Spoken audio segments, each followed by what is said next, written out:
સમાચારમાં આગળ વાત કરીએ ગુજરાત રાજ્યની અંદર કોરોનાની સ્થિતિની તો દર્શક મિત્રો કોરોનાના કેસોમાં દિન પ્રતિદિન વધારો થઈ રહ્યો છે। ગઈકાલે જો વાત કરીએ તો કોરોનાના કેસ સમગ્ર ગુજરાત રાજ્યની અંદર 6097 કેસ સામે આવ્યા છે, જેમાં ઓમિક્રોનના કેસોમાં પણ એક તરફ વધારો થઈ રહ્યો છે, ત્યારે લોકોમાં હવે ચિંતા વધી હોય તેવું લાગી રહ્યું છે। ટેસ્ટિંગ માટેના જે બૂથ ઊભા કરવામાં આવ્યા છે, ખાસ કરીને અમદાવાદ શહેરમાં, તો અમદાવાદ શહેરની અંદર જ્યારે નવા બૂથ ઊભા કરવામાં આવ્યા છે ત્યારે લોકો હવે પોતાનો કોરોના ટેસ્ટ કરાવવા માટે ટેસ્ટિંગ બૂથ ઉપર પહોંચી રહ્યા છે કે જ્યાં વધુ માત્રામાં હાલ લોકો પહોંચી રહ્યા છે। 96% દર્દીઓ હોમ આઇસોલેશનમાં હાલ સારવાર હેઠળ હાલ અમદાવાદની અંદર છે। ત્યારે મહત્વપૂર્ણ કહી શકાય કે કોરોનાના કેસોમાં જે રીતે વધારો થઈ રહ્યો છે ત્યારે હવે જનતા પણ જાગી છે અને જનતામાં પણ હવે ચિંતા જોવા મળી રહી છે। દેશમાં કોરોના હવે ચિંતાનો વિષય બન્યો છે, ત્યારે કોરોનાના કેસ વધતા ટેસ્ટિંગ બૂથ પર લોકોની લાઈનો હવે જોવા મળી રહી છે।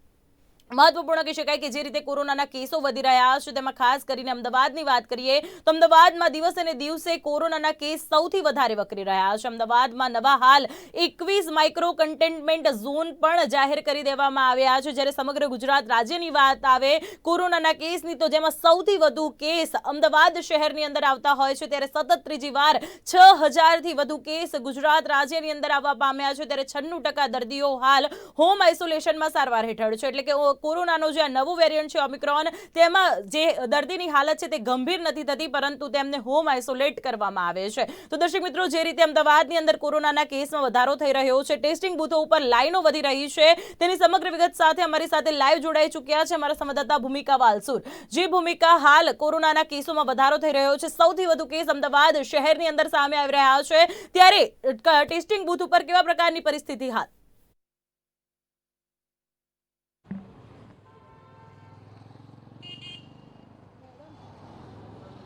ધાર્મી, અત્યારે દિવસે ને દિવસે કોરોના જે છે તે વકરી રહ્યો છે। દેશમાં પણ અત્યારે એક ચિંતાનો માહોલ જે છે તે પણ દેખાઈ રહ્યો છે। કોરોનાના કેસો જે રીતે વધી રહ્યા છે રાજ્યમાં, તેમજ અમદાવાદ શહેરની પણ જો વાત કરવામાં આવે તો કોરોનાના કેસો જે છે તે વધી રહ્યા છે ને તેને જ લઈને બીજી લહેરમાં જે પ્રકારની સ્થિતિ દેખાઈ હતી, જે પ્રકારની ડરનો માહોલ એક દેખાઈ રહ્યો હતો, તેવો જ માહોલ અત્યારે પણ જોવા મળી રહ્યો છે। અમદાવાદના અલગ અલગ વિસ્તારોમાં ટેસ્ટિંગ બૂથ જે છે તે પણ શરૂ કરી દેવામાં આવે છે અને તંત્ર દ્વારા અગાઉથી તમામ પ્રકારની જે તૈયારીઓ છે તે પણ શરૂ કરી દેવામાં આવી છે। જે રીતે કેસો વધી રહ્યા છે તેને જોતા લાગી રહ્યું છે કે ત્રીજી લહેરે આવી ચૂકી છે તેવું પણ કહી શકાય, અને સાથે સાથે જે રીતે અત્યારે ટેસ્ટિંગ બૂથ જે શરૂ કરી દેવામાં આવ્યા છે ત્યાં પણ લોકોની જે લાંબી લાઈનો છે તે પણ દેખાઈ રહી છે। બીજી લહેરમાં જે પ્રમાણે લોકોની લાંબી લાઈનો આપણે સૌએ જોઈ હતી તે જ રીતે અત્યારે પણ લાઈનો જે છે તે પણ દેખાઈ રહી છે। સાથે સાથે અહીંયા ટેસ્ટિંગ બૂથ પર પણ આરટીપીસીઆર અને રેપિડ ટેસ્ટ જે છે તે પણ થઈ રહ્યા છે। ત્યારે અમદાવાદમાં પણ જો માઇક્રો કન્ટેનમેન્ટ ઝોનની વાત કરવામાં આવે તો 21 નવા માઇક્રો કન્ટેનમેન્ટ ઝોન જે છે તે પણ મૂકવામાં આવ્યા છે। 21 વિસ્તારોમાં કુલ 580ની વસ્તી છે। અમદાવાદ શહેરમાંથી ગઈકાલે 16 માઇક્રો કન્ટેનમેન્ટ વિસ્તાર જે છે તે દૂર કરાયા હતા, પરંતુ અત્યારે 21 નવા જે માઇક્રો કન્ટેનમેન્ટ ઝોન જે છે તે ઊભા કરી દેવામાં આવ્યા છે। રાજ્યમાં નવા વર્ષમાં કોરોનાના ઓમિક્રોનમાં કેસોનો જે ધડાકો જે છે તે પણ થયો છે, ત્યારે નવો વેરિયન્ટ જે છે ઓમિક્રોન, તેને લઈને પણ દેશમાં ક્યાંક ચિંતાનો માહોલ જે છે તે પણ જોવા મળી રહ્યો છે, કારણ કે કોરોનાના કેસોની સાથે સાથે ઓમિક્રોનના જે કેસ છે તેમાં પણ વધારો થઈ રહ્યો છે। છેલ્લા 8 દિવસથી વધતા કોરોનાના કેસમાં આજે તો ઘટાડો નોંધાયો છે, પરંતુ સતત ત્રીજી વાર 6000થી વધુ જે કેસો છે તે સામે આવ્યા છે। અમદાવાદ રાજ્યની જો વાત કરવામાં આવે તો 6097 નવા કેસ જે છે તે નોંધાયા છે। તેમાં પણ જો અમદાવાદ શહેરમાં સૌથી વધારે કેસ જે છે 1893 કેસ જેટલા નોંધાયા છે। એક જ દિવસમાં જ આટલા કેસો આવવા છે તે પણ એક ક્યાંક ચિંતાનો વિષય છે। ત્યારે ટેસ્ટિંગ બૂથ ઉપર પણ જે ટીમ જે છે તે પણ આવી ગઈ છે અને તેમને પણ અને પીપી કિટ સાથે પણ જે લોકો જે છે તે પણ દેખાઈ રહ્યા છે। ત્યારે જે ટીમ છે તેમની સાથે વાત કરીશું। બેન, કેટલા વાગ્યાથી કેટલા વાગ્યા સુધી ટેસ્ટિંગનું જે અહીંયા શરૂ રહ્યું છે? 9 વાગ્યાથી લઈને 4:30 સુધી। અત્યાર સુધી કેટલા ટેસ્ટિંગ થયા છે? હજુ તો 4 જ થયા છે। કોઈ પોઝિટિવ? ના, ખબર નહીં, આ તો આર્ટિફિશિયલ છે। અહીંયા જેટલા પણ આવે છે તેમની પાસે કોઈ માહિતી લેવામાં આવે છે તેમના વિશે? હા, એમના વેક્સિન ડોઝથી લઈને એમની દરેક વસ્તુની માહિતી લેવામાં આવે છે કે એ કેબથી આવે છે કે કારમાં આવે છે, બધી જ રીતની।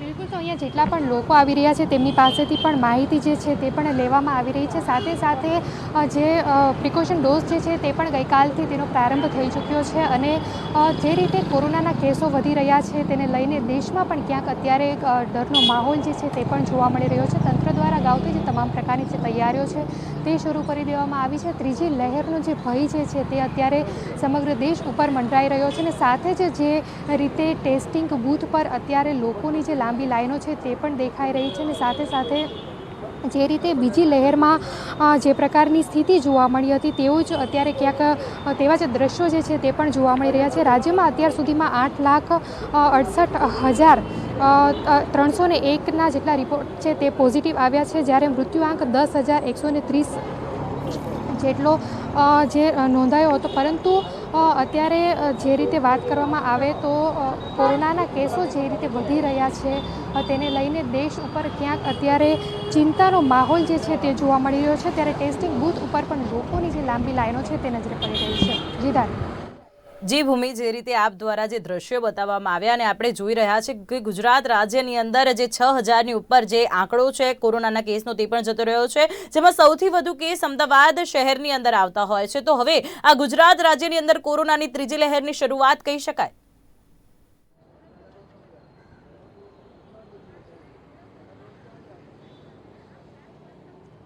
બિલકુલ ધાર્મિક, જે રીતે કેસો વધી રહ્યા છે તે જોતાં તો લાગી જ રહ્યું છે કે ત્રીજી લહેર આવી ચૂકી છે, પરંતુ તંત્ર દ્વારા તમામ પ્રકારની જે તૈયારીઓ છે તે અગાઉથી જ શરૂ કરી દેવામાં આવી છે.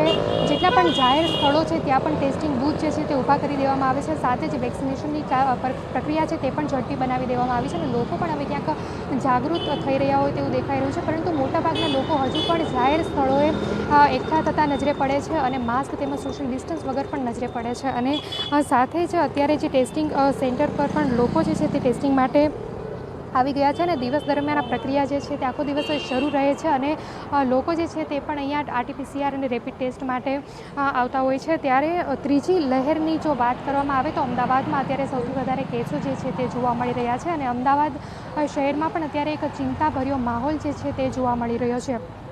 લોકોની પણ ક્યાંક બેદરકારી જે છે તે પણ સામે આવી રહી છે અને જેટલા પણ લોકો બહારથી આવી રહ્યા છે, જે પણ રેલવે સ્ટેશન છે કે પછી બસ સ્ટોપ છે ત્યાં પણ જેટલા લોકો બહારથી આવતા હોય છે તો તેમનું પણ ટેસ્ટિંગ જે છે તે પણ કરવામાં આવતું હોય છે.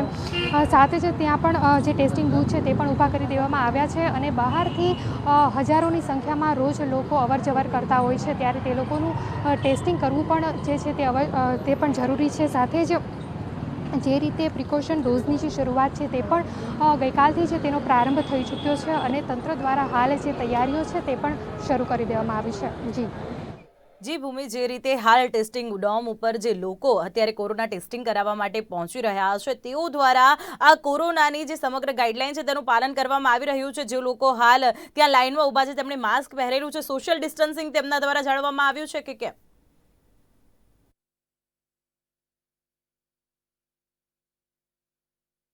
ધાર્મી, જે રીતે મેં તમને કહ્યું કે અહીંયા જે રીતની લોકોની લાઈનો જો લાગી છે તો લોકો પણ ક્યાંક અહીંયા સોશિયલ ડિસ્ટન્સિંગ જાળવવું પણ ક્યાંક અઘરું બની ગયું છે. લોકોએ માસ્ક તો પહેર્યા છે, પરંતુ અહીંયા જે રીતે હું દ્રશ્યો આપને દેખાડી રહી છું કે સોશિયલ ડિસ્ટન્સિંગ એટલું જળવાઈ રહ્યું હોય તેવું લાગી નથી રહ્યું. આ પ્રકારના દ્રશ્યો જે છે તે તમામ ટેસ્ટિંગ બૂથ ઉપર પણ જોવા મળશે. જાહેર સ્થળોએ પણ લોકો અત્યારે મોટા પ્રમાણમાં માસ્ક વગર જોવા મળતા હોય છે, સોશિયલ ડિસ્ટન્સિંગ વગર જોવા મળતા હોય છે. ત્યારે તંત્ર દ્વારા વારંવાર રજૂઆતો કરવામાં આવે છે, વારંવાર કહેવામાં આવે છે કે તમામ લોકો જે છે તે તમામ કોવિડ નિયમોનું જે પાલન છે તે કરે, પરંતુ જેટલા અહીંયા લોકો છે તેમની સાથે પણ વાત કરવાનો પ્રયત્ન કરીશું. આપનું નામ? યશ. આપે બંને ડોઝ લઈ લીધા? હા, બંને લીધા. અત્યારે આપ શેનો ટેસ્ટ કરવા માટે આવ્યા છો? Rapid test. તો અહીંયા જેટલા પણ લોકો જે છે તે પણ અહીંયા RT-PCR અને રેપિડ ટેસ્ટની જે કામગીરી છે તે શરૂ કરી દેવામાં આવી છે અને સાથે જ આ પ્રકારના દ્રશ્યો અત્યારે અમદાવાદના અલગ અલગ વિસ્તારોમાં પણ જે છે તે જોવા મળશે. જે રીતે અત્યારે કોવિડ જે રીતે ફેલાઈ રહ્યો છે, ત્રીજી લહેરની શરૂઆત થઈ ચૂકી છે તેવું પણ કહી શકાય. તેવામાં તમે શું કહેશો? લોકો અત્યારે અહીંયા બેદરકાર છે. બેદરકાર તો હું કહી બી શકું ને ના બી કહેવાય, કારણ કે જો જ્યાં 1.5 વર્ષ સુધી લોકોએ બધાએ પોતપોતાના બિઝનેસીસના ને બધું એ લોકોએ બ્રેક રાખીને કામ કર્યું. નાવ બેક ટુ રૂટીન, તો જ્યારે ત્યારે વહેલા મોડે આવવાનું જ હતું. પણ હું I would request all the citizen of India કે પ્લીઝ વેક્સિન લો. વેક્સિનથી અસર ઘણી ઓછી થાય છે અને that is our personal experience. આજે મને કોવિડને 10મો દિવસ છે. રેપિડ ટેસ્ટ અમે એટલે જ કરાવવા આવ્યા છે. ડૉક્ટરે કીધું 6 દિવસ 7 દિવસમાં તમે નોર્મલ થઈ જાઓ, પણ મને 3 દિવસ જે થોડો તાવ ને શરદી ઉધરસ ને થોડું રહ્યું, બાકી એબ્સોલ્યુટલી નોર્મલ રૂટીન છે મારું. એટલે હું એવું સજેસ્ટ કરીશ કે ભાઈ લોકડાઉન કે તમારે ઘરે રહીને કશું કરવાનું છે, તમે તમારા રૂટીનમાં આવો, પણ જે જાગૃત થવાની અને જે પ્રિકોશન્સ લઈને કામ કરવાની વધારે જરૂર છે અત્યારે. હા, થેન્ક યુ. અત્યારે બૂસ્ટર ડોઝની પણ શરૂઆત કરી દેવામાં આવી છે, તેને લઈને શું કહેશો? અને લેવો લોકો જ જોઈએ, બૂસ્ટર ડોઝ લેવો જ જોઈએ. અમે બંને ફૂલ્લી વેક્સિનેટેડ છીએ અને કદાચ એટલે જ અમને કોવિડનું અસર બહુ ઓછી થઈ છે.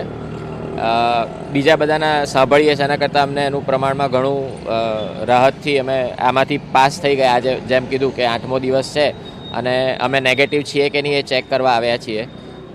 જ્યારે મને અવેલેબલ હશે મારા એજ ગ્રુપ માટે અને પરમિસિબલ હશે તો હું ચોક્કસ બૂસ્ટર લઈ લઈશ. હજી પણ નિયમો ક્યાંક કડક કરવા જોઈએ તેવું લાગી રહ્યું છે. નિયમો કડક કરવાથી નિયમો તૂટતા નથી એવું જરૂરી નથી. નિયમો કરતાં માણસે પોતે જાગૃતતાથી, સેલ્ફ ડિસિપ્લિનથી વર્તવું જોઈએ. જે આપણે બધાએ, અમે બી પોઝિટિવ છીએ એટલે હું આઈ કેનોટ બોસ્ટ અબાઉટ ઇટ, પણ આપણે સેલ્ફ ડિસિપ્લિનથી કામ કરીએ તો એકબીજાને સાચવી શકીએ.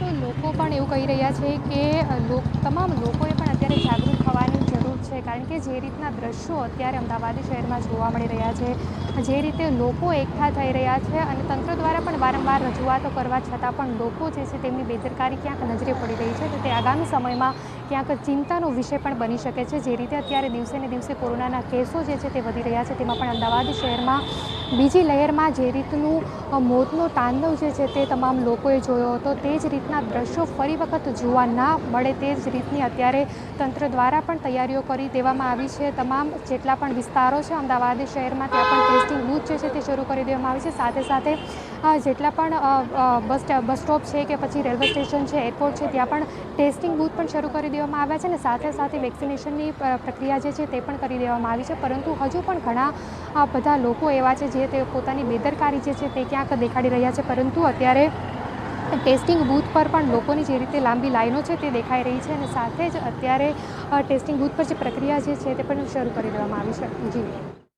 જી ભૂમિ, અમદાવાદની અંદર જે રીતે કોરોનાના કેસોમાં વધારો થઈ રહ્યો છે અને લોકો ટેસ્ટિંગ બૂથ ઉપર હાલ લાંબી લાઈનો લગાવી રહ્યા છે અને અમદાવાદીઓનું શું કહેવું છે તેની સમગ્ર વિગતવાર માહિતી સહિત આપ અમારી સાથે જોડાયા તે બદલ આપનો ખૂબ ખૂબ આભાર. તો દર્શક મિત્રો, જે રીતે અમારા સંવાદદાતા ભૂમિકા બાલસુર દ્વારા આપને લાઈવ દ્રશ્યો અમદાવાદથી બતાવવામાં આવ્યા તે રીતે વાત કરીએ તો હાલ કોરોનાના કેસોમાં જે રીતે વધારો થઈ રહ્યો છે, જેમાં સૌથી વધુ કેસ ગુજરાત રાજ્યની અંદર અમદાવાદ શહેરની અંદર સામે આવી રહ્યા છે, જેથી હવે નાગરિકોની અંદર, અમદાવાદીઓની અંદર પણ એક જાગૃતતા આવી હોય તેવું લાગી રહ્યું છે અને લોકોની જે લાઈનો છે તે ટેસ્ટિંગ બૂથ ઉપર હાલ વધી રહી છે અને આ લાઈનો જોતા એવું લાગી રહ્યું છે કે ક્યાંક ને ક્યાંક ગુજરાત રાજ્યની અંદર કોરોનાની ત્રીજી લહેરની આ શરૂઆત કહી શકાય.